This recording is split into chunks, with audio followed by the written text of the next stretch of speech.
कोल्हापुरातील एका केळीवाल्याची सर्वत्र चर्चा आहे।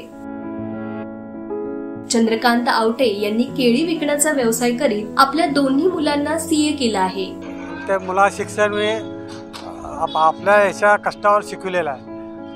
त्याला दररोजच्या दररोज त्याचे लागणं खर्च त्याचे तो अभ्यास करणार, तेच तो दररोज जाणार, मी माझ्या उद्योगाला लागणार, त्याचा अभ्यास तो करत होता। त्यांचा मोठा मुलगा बसवराज नुकताच सीए परीक्षा पास झालाय।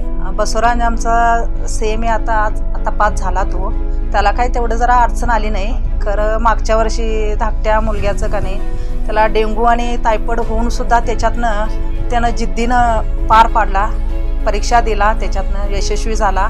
गतवर्षी लहान मुलगा अवधूतनेही ही परीक्षा पास केली होती। मग नंतर निकाल 2 महिन्यात कळणार होते, तेव्हा आम्ही ठरवलेलं की नाही, तो पण म्हटलेला नाही, मला माझं काय नक्की नाही म्हणून म्हटलेला, मला पास व्हायचं म्हणले, अवघड खूप गेले म्हटलं, तरीही मी लिहिलोय 100 मार्काचं मी लिहून आलोय म्हटलं। देवावर आम्ही सगळं विश्वास ठेवले आणि गप्प बसली। कारण निकाल त्या दिवशी त्यांनी कळालं, चांगलं टक्क्यानं पास झाला तो। दोघंही आता बँगलोरमध्ये नामांकित कंपनीत काम करतायत। आवटे कुटुंब हे मूळचे कर्नाटकातील चिक्कोडी तालुक्यातील नळदीचे आहेत। कोल्हापुरात आल्यानंतर त्यांना राहायला घर देखील नव्हतं। केळी विकत त्यांनी मुलांचं शिक्षण केलं। सर, 1991 आपण आपले गाव चिक्कोडी तालुका नळदी गाव सोडून आम्ही कोल्हापूर स्थायिक झालो। 30 वर्ष झाले। मुलांचं शिक्षण वगैरे आम्ही पाहत होतो।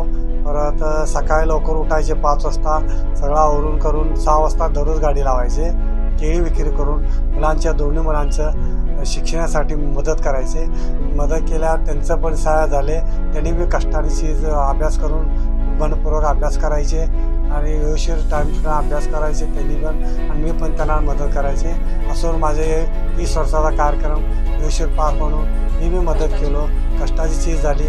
मुलं बी माझ्या म्हणण्यासारखी वागली, त्यांनी बी त्यांच्या व्यवस्थित वागली आणि यशाचे शिखर गगनाला दोन्ही मुलं लावली। शून्यातून संघर्ष करत दोन्ही मुलांना सीए केल्यानं परिसरातील लोक त्यांचं आता कौतुक करतायत।